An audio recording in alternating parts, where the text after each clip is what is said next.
Welcome to the Deep Dive, your shortcut to being truly well-informed. Today, we're getting into a case that's just deeply unsettling. We're peeling back the layers of a crime that really ripped through the peace of a place people specifically go to escape. Yeah, it's a tough one. Imagine, if you can, Crawford Pond in Union, Maine. It's this serene, almost untouched spot. Quiet getaways, gentle breezes, just the calm rhythm of nature. Exactly, the kind of place you picture for summer relaxation. Hold that picture. Now imagine that tranquility being just violently shattered by an unimaginable crime. And that's where we start our deep dive today into the shocking death of Sunshine Stewart. It's such a stark contrast, isn't it? Almost Yeah. unbelievable. You expect like postcard moments there, lazy summer afternoons, not this kind of profound tragedy. Right. And at the heart of it all is Sunshine Stewart, or Sunny as people called her, a vibrant marine biologist, full of life, fiercely independent, and her life was just suddenly violently extinguished. It's left the community reeling, hasn't it? And raised so many questions that still don't have easy answers. Absolutely. Still unfolding in many ways. So for this deep dive, we've really pulled together everything we could from the Sunshine Stewart's death inquiry sources. Our mission, essentially, is to piece together the timeline, from her last known movements to that grim discovery. And we need to understand who Sunshine Stewart was, her personality, her unique path in life, the impact she had. Exactly.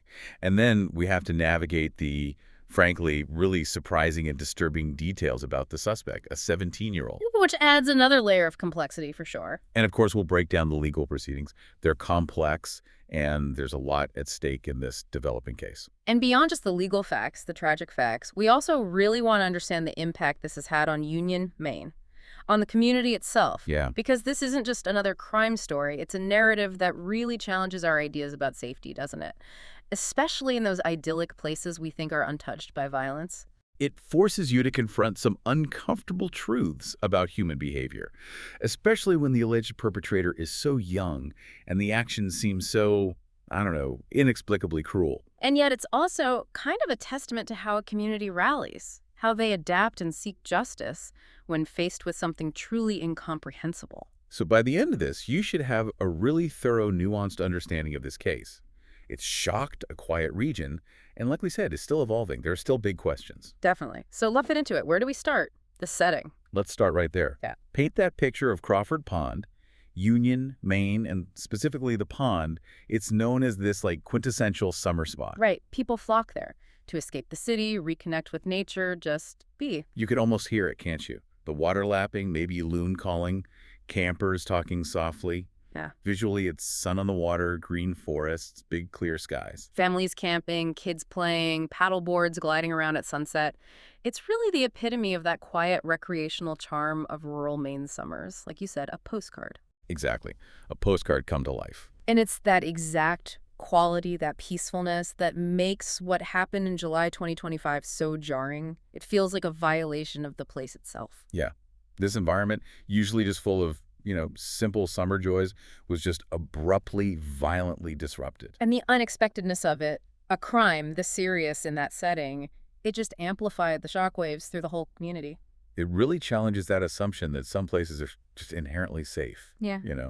Shielded from the darker side of things. Completely. And central to this, of course, was the disappearance of Sunny Stewart. She was 48, a marine biologist, and by all accounts, someone who really embraced life with this extraordinary independent spirit. Yeah, that comes through strongly in the sources. So on the evening of July 2nd, 2025, she went out for what probably seemed like just a normal solo paddleboarding trip across Crawford Pond. Which apparently was pretty typical for her. A way to connect with nature, which she loved and studied. She was staying at a rented campsite near the Mike Mack family campground. And that detail, looking back, it takes on this heavy significance. Right. It highlights her independence, sure, vacationing alone, enjoying the outdoors.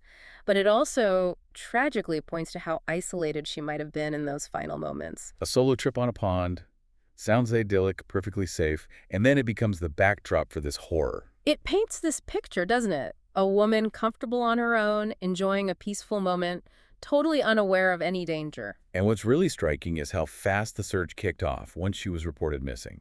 Early hours of July 3rd, it sounds like, bang, Everyone was mobilized. Yeah, Maine game wardens, the local fire department, Knox County Sheriff's Office. Even the Rockland Police Department with an aerial drone. That immediate scale, that urgency. What does that tell you about the initial concerns even before they found her? Oh, it tells you a lot. When you see that kind of multi-agency response, that speed, that coordination in the middle of the night, it strongly suggests they immediately thought something was very wrong. Not just a lost camper. Exactly. Not a simple lost person case or a minor accident. Something in that initial report, or maybe just how quickly she failed to return from something routine, must have raised serious red flags for those experienced investigators. They suspected foul play early. It seems very likely. They weren't just looking for someone who wandered off. They were likely preparing for the possibility of something much worse. And sadly, that urgency was completely warranted. Around 1:05 a.m. on July 3rd, just hours after she was reported missing, the search team found her. A grim discovery. Sunshine Stewart's body was located on a small island there in Crawford Pond. And right away, authorities flagged the circumstances as unusual. That word keeps coming up. And that immediately prompted the Maine State Police Major Crimes Unit Central to take over. That rapid escalation is key. From missing person to major crimes investigation, basically instantly upon finding her. It screams foul play was suspected, almost confirmed, on site. And that suspicion was just tragically, brutally confirmed later that same day. The autopsy was done by the Office of Chief Medical Examiner in Augusta. And the ruling. Homicide. Unequivocally. Critically, they explicitly ruled out suicide or accidental drowning. So, zero doubt about the violent nature of her death. Wow. So that timeline is just incredibly compressed and heartbreaking. Evening of July 2nd, she goes paddleboarding, reported missing. Early morning, July 3rd, around 1:05 a.m., body found. Major Crimes Unit called in. End of that same day, July 3rd, autopsy confirms homicide. It all happened incredibly fast, which, while grim, actually allowed law enforcement to pivot resources immediately from search and rescue to a full criminal investigation. That's a critical advantage in cases like this. Right. It shows how seriously they took it from the absolute beginning. Definitely highlights the efficiency and the gravity of their initial response. Okay, so moving beyond that initial shock, that awful discovery, to really get the impact of this, we need to understand Sunshine Stewart herself. Sunny, who was she? Yeah, let's talk about her. She was 48, lived in Tennant's Harbor, which is part of St. George, Maine. Professionally, she was deep into the natural world, a marine biologist, studied environmental science at Bradford College. So that love for the outdoors, for nature, wasn't just a hobby. It was core to who she was, her passion, clearly extending to things like paddleboarding. And when you hear from people who knew her friends, her family, the picture they paint is so consistent, so vivid. What stands? Fiercely independent, Yeah. strong, self-made, even dauntless, that word was used to describe her spirit. And you see that in concrete ways, right? Not just descriptions, like the story about her renovating her own home. Yes, in Tennant's Harbor, apparently she tackled it herself, even rebuilt the slate roof and siding. I mean, that's more than just independent. That's incredible resilience, real hands-on capability, speaks volumes about her character. Totally. Someone truly capable, not afraid of hard work or challenges. And her life wasn't just one thing either. She had this really diverse range of jobs over the years. Fisherman, boat captain, carpenter, even a bartender. That list tells you something, doesn't it? Suggests a multifaceted person, always learning, adapting, willing to take on different roles, not someone boxed in. She really seems to embody that self-made description they used. Absolutely. A vibrant, dynamic person who engaged with the world on her own terms. And that vibrancy, it seems, extended to her personality, too. Constantly described as radiating positivity, love. Friends called her a light that lit up the room, someone who genuinely lifted people up. And that universally positive image makes the way she died even harder to comprehend. Right. Her friends stressed she had no enemies. Her death was just unbelievable to them, defied any logic based on who she was. That inherent goodness, that apparent lack of conflict in her life is what makes the crime so profoundly disturbing for those who knew her. It's that stark contrast, isn't it? Yeah. Between this vibrant, loved person and the sheer brutality of her death, the official cause being strangulation and blunt force trauma. When investigators see that kind of mismatch, that incongruity, what does it usually suggest? Well, when you have a victim who seemingly has no enemies, no obvious motives tied to their life or character, it often pushes investigators to consider a few key possibilities. Like what? It could point towards a random act of violence, a crime of opportunity, or, as some of Sunny's friends initially speculated, the act of what they called a total psychopath.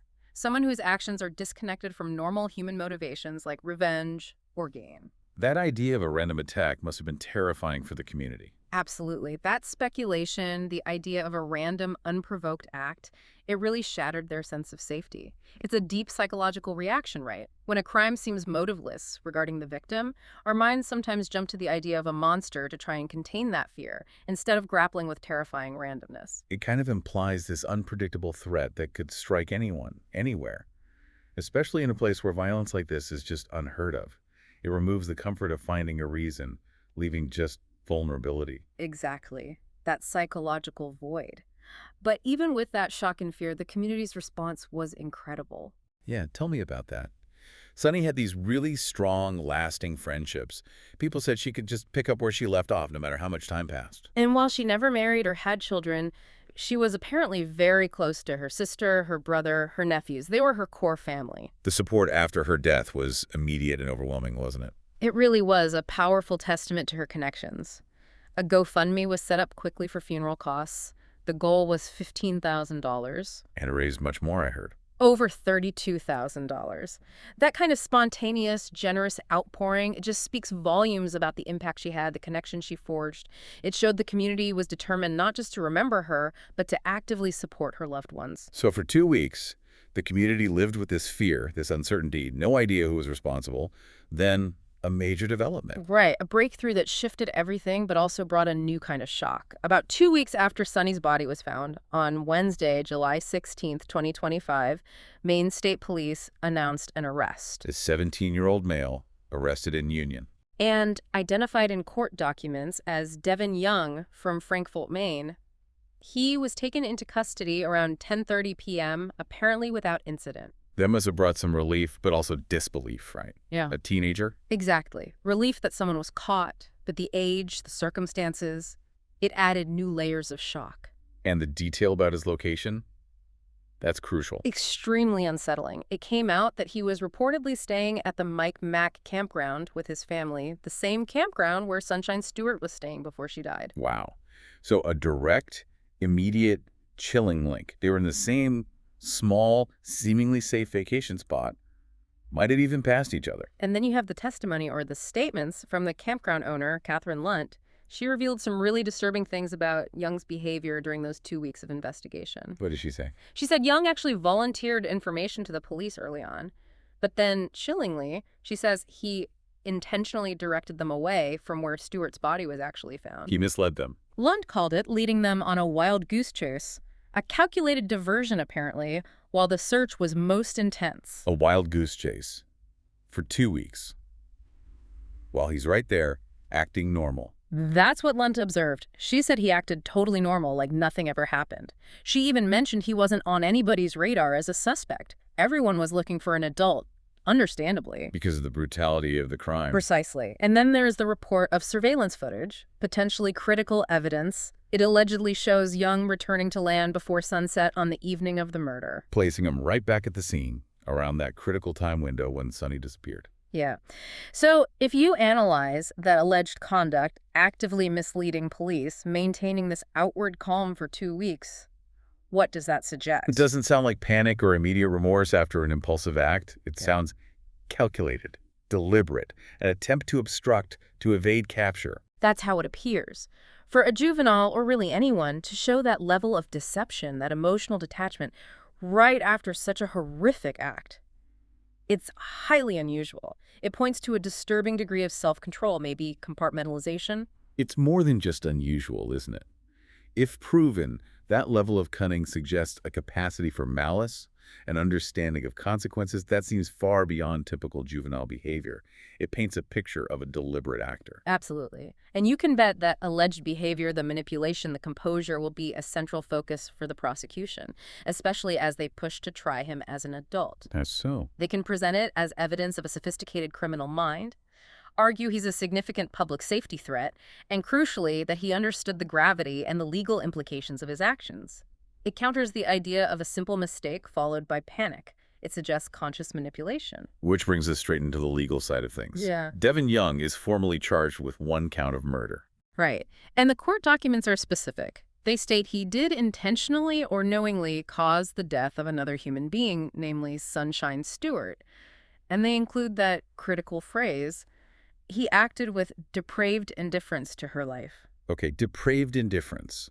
What does that mean legally, especially in Maine? It's a key legal concept. It basically means that even if proving direct intent to kill, like premeditation, is hard, maybe because there's no clear motive, his actions themselves shade such an extreme, reckless disregard for human life that it qualifies as murder. So it focuses on the brutality of the act itself. Exactly. The callousness, the lack of concern for the victim's life. Given that the motive hasn't been released, this depraved indifference angle could be crucial for the prosecution. It shifts focus to the forensic evidence, the behavior, rather than needing to prove a specific why. And we now know the what. After initially withholding it, the police confirmed the official cause of death. Yes, from the chief medical examiner. Strangulation and blunt force trauma. Hearing that officially just added another layer of grim reality. So after his arrest, where was Young taken? He was transported to the Long Creek Youth Development Center in South Portland. That's where he's currently being held. And his first court appearance? That was Friday, July 18th, 2025.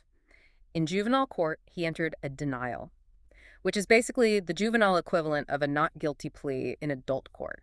Standard procedure. And the judge decided he would remain in custody. Yes, Judge Eric Walker ruled he'd stay in juvenile custody. The reasons cited were ensuring he shows up for future court dates and, significantly, preventing potential harm to others. That indicates the court sees a potential risk. But the really big legal fight now, the one everyone's watching, is about trying him as an adult. Absolutely pivotal. The Office of the Maine Attorney General is actively pushing for adult certification. This isn't automatic. A judge has to rule on it based on specific factors, the crime's severity, his age, his history. And those documents, the motions related to this, are sealed. Impounded, yes. Not publicly accessible, which is common in sensitive juvenile cases like this. The stakes here are huge, right? If he's certified as an adult. Profoundly different outcomes.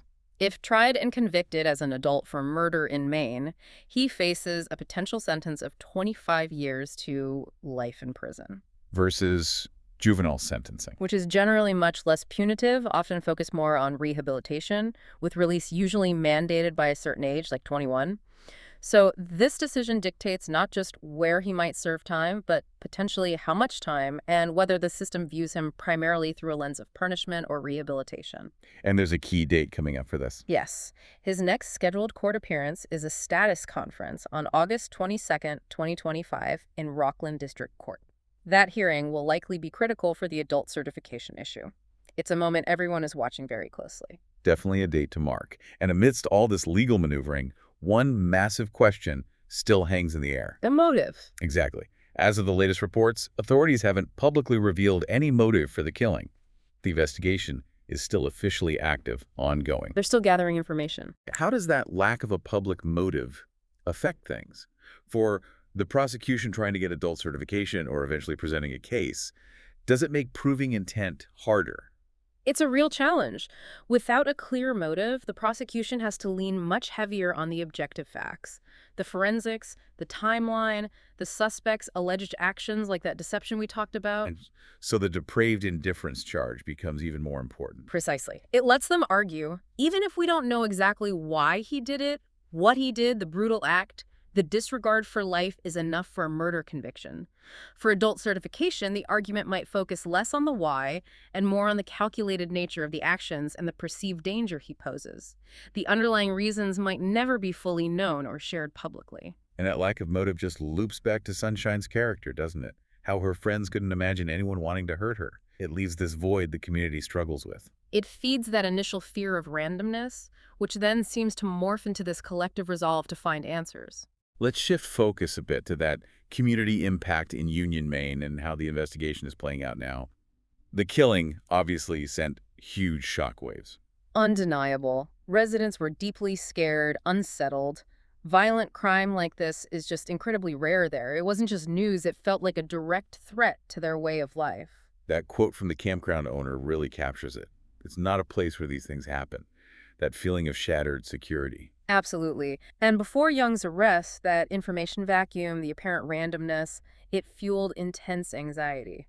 You mentioned the serial killer rumors that apparently gripped the town. It's that psychological need for an explanation again, right? Even a terrifying one. Yeah. When your sense of safety is violated like that, especially somewhere you thought was immune, the collective mind searches for a way to categorize the threat, even if it's based on rumor. But out of that fear and grief came this really remarkable community engagement. They didn't just mourn passively. No, they mobilized. Take the dedicated subreddit, Sunshine Stewart case, it popped up What quickly. is its purpose? It acts as this central digital hub, collecting facts, timelines, sharing memories of Sunny, tributes. It's an active, collaborative space for people demanding transparency and justice. They're trying to keep the momentum going. Exactly. The stated goal is to make sure the case doesn't lose momentum, doesn't go cold. It shows this really strong, proactive desire for justice. They won't let her be forgotten or the case fade away. And the GoFundMe, too, raising over $32,000 when the goal was $15,000. That outpouring, far exceeding the initial goal, it just underscores the collective grief and the commitment to helping her family. A powerful example of community resilience. Meanwhile, on the official side, the Maine State Police keep saying the investigation is active, ongoing, even with an arrest and charges. Right, and they've been very strategic about releasing information, deliberately withholding details like the initial cause of death, specific forensics. To protect the integrity of the investigation, they say, which must be frustrating for the public wanting answers now. It can be frustrating, sure, but it's a necessary tactical move for building a strong prosecution. Controlled release ensures evidence isn't compromised, witness statements stay untainted, and the case is solid for trial. They're playing the long game. They have to protect the legal process, but interestingly, despite the arrest, they are still actively appealing for public help. What are they asking for specifically? They've asked anyone who saw Sunshine Stewart paddleboarding on July 2nd between 6:000 p.m. and 9:00 p.m., specifically near a 100-acre island on Crawford Pond, to contact them. Even now, with the suspect charged, what does that suggest? It strongly suggests they're still building their case. Maybe seeking corroborating evidence, filling timeline gaps, trying to uncover the full circumstances, possibly even digging for that elusive motive. It implies there are still pieces they're trying to fit together. Perhaps eyewitness corroboration is needed for specific points. It's fascinating, that dynamic. You have the community pushing for information, keeping the spotlight on, using tools like Reddit, and then you have the police carefully controlling information for legal reasons. It's a real interplay. The community actions, driven by emotion and a desire for transparency, show how social media and crowdfunding empower people to participate in seeking justice. The police, operating under legal constraints, prioritize evidence integrity for a successful prosecution down the line. So both are aiming for justice, but through different means. And sometimes those means create tension between the public's need to know and law enforcement strategy. Exactly. And that continued call for public input, even now, it just highlights the complexity. Preparing for trial is meticulous. Every piece of evidence, every statement gets scrutinized. It's a modern example of how justice is pursued, formal legal processes, and grassroots community engagement, both playing vital, if different, roles. A unique ecosystem, like you said. Okay, let's quickly recap the key takeaways from this deep dive. Let's do it. The peaceful community of Union, Maine, was shattered by the homicide of Sunshine Stewart, a beloved 48-year-old marine biologist known for her independence. Her death was ruled a homicide, strangulation, and blunt force trauma. A 17-year-old, Devin Young, was arrested and charged with her murder. He's currently in juvenile custody, but the huge question mark is the ongoing effort by prosecutors to try him as an adult. That carries vastly different potential sentences. And critically, the motive remains unknown, at least publicly. The investigation is very much active, with police still seeking specific information from the public. Looking ahead, that August 22nd, 2025 date is key. The status conference in Rockland District Court about the adult certification request, that's the next major checkpoint. Definitely a pivotal moment that will shape the entire trajectory of the case, juvenile or adult system. You know, this whole case is such a stark reminder of how violence can just erupt unexpectedly, even in the most seemingly peaceful places, shattering that sense of security. It truly is. But it also powerfully highlights the resilience of a community, how they unite in grief and show this unwavering determination to seek justice for someone they cherished. The public interest, the digital engagement, law enforcement's work, it all points to this shared commitment to finding the truth and ensuring accountability. So when you think about all of this, that stark contrast between Sunny's life and her death, the suspect's age and alleged deception, the community's very modern response, what new insights does this deep dive give you? about crime in unexpected places, about the slow, intricate path of justice, and maybe about this evolving relationship between public participation and police strategy in today's investigations. It certainly leaves you with a lot to think about. It really does. Thanks for diving in with us today.